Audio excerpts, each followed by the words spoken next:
What's going on, guys? Today is Sunday, November 3rd. We're going to go over the weekly outlook starting for November 4th. We have a lot of big events coming up this week. Obviously, on Tuesday, it's the big day with the election. Then Thursday, we have jobless claims. And actually, even more important, at 2 p.m., we have the FOMC interest rate decision, and followed by Jay Powell's press conference. So it could be somewhat of a slow Monday to start the week because we have all these high impact news events. But I think we would pick up with a lot of volatility by the end of the week and for the rest of the month. So let's dive right into it. We're going to start out with NQ, the NASDAQ, and we're going to look at the weekly outlook at first.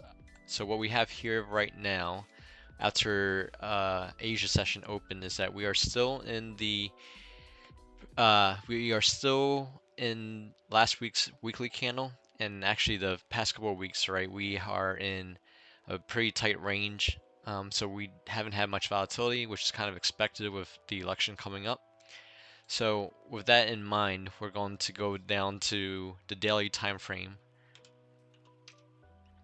And what we have here, I actually have all my drawings in right now, but I'll showcase it in a little bit. Right now we can see that we do have this daily fair value gap. I think the draw on liquidity is going to be lower. There are these lows down here that needs to be taken out because I'm sure that there are a lot of stops set below this. But in the near term, because of the structure of the weekly time frame, I think we need to retrace a bit, and that's why I'm going to the daily time frame and looking at this daily fair value gap. And just real quick, back on the weekly, we did have supply all the way up top here, right? That it got rejected once last week. So we didn't get too much displacement yet, at least on NQ, but we did get quite a bit on ES, which we'll look at a little bit later. But going back to the daily time frame, right, the draw on liquidity is slightly higher where we would want to tap into this daily fair value gap. So let me just draw and turn on some of these drawings right now, just so you guys can see it. Another thing to notice is the when you take the full retracement values from using the Fibonacci tool, right?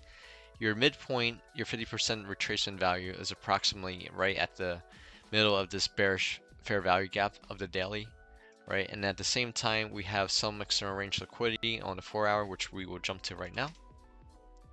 So you can see this wick that creates some external range liquidity. So this whole area around the 20,400 level is going to really be a draw on liquidity, and you can even see that during the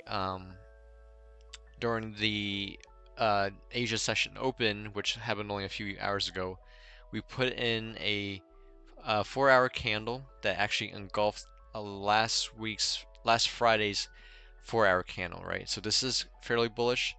But we do have this one wick up above, which is at the bottom of this fair value gap, but then we have some room up higher up to the 20,400 level that I mentioned previously. So I think near term we're slightly bullish just to get into this daily fair value gap and going to this 50% retracement value, which has a lot of confluences up here. So I think that's what their near-term draw liquidity would be.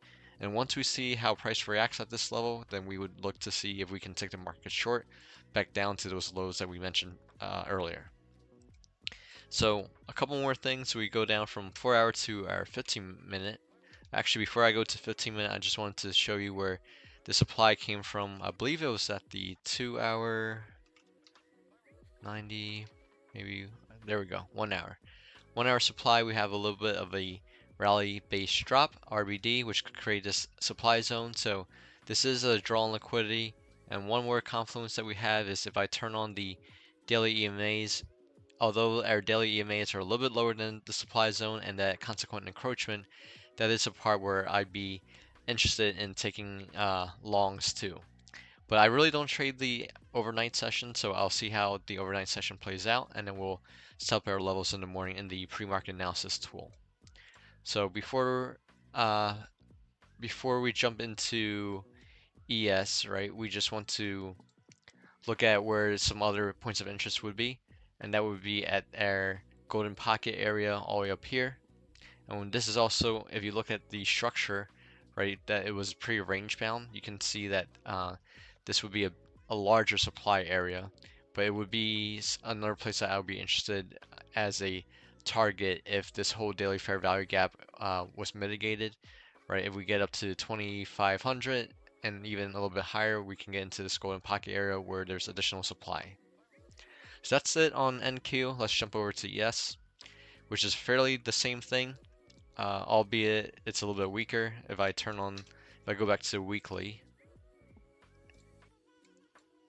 right, we can see that the candle structure on the weekly of ES is much weaker because uh, did not create um, uh, we did not create a lower low really.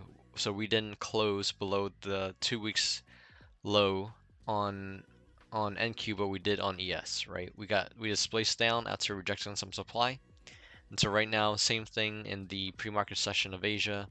What we're doing is we are getting a little bit of a rally. So let's jump over to strictly ES. So very similar concept, right? We have uh, this equal lows down here that would be a very good draw on liquidity on these higher time frames. So this is on the weekly. Let's go down to daily. Daily, we had that very much the same daily fair value gap, which is very bearish. We have the 50% retracement value, which is near the consequent encroachment of that fair value gap. But either way, what this is showing is that we do need to rebalance this fair value gap, what it seems like, at least right now, before we head on lower. Granted, we can possibly head lower overnight, but we don't know. Again, I don't trade the overnight session, so we'll see what happens by New York Open. So jumping down one more time frame to the 4 hour, very similar. We didn't get as large of a bullish engulfing candle as we did on NQ for the past 4 hours, but we are seeing some momentum to the upside. So 4 hour, we have this one wick, which is a supply zone, which is very similar, which is the 1 hour supply zone as well.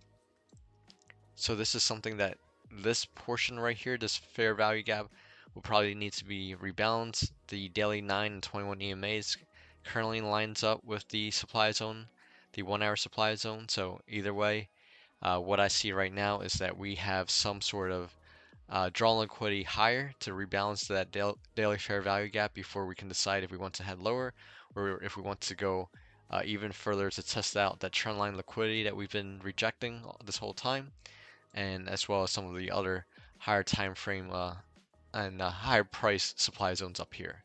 You can see a rally base drop over here as well that creates a supply zone, which it got rejected a few times. So that's where we are for NQ and ES.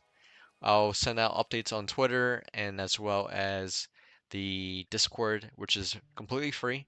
If you like the content that I'm providing right now, just hit the like button, subscribe, join the free Discord, and I'll see you on the other side. Peace out, y'all.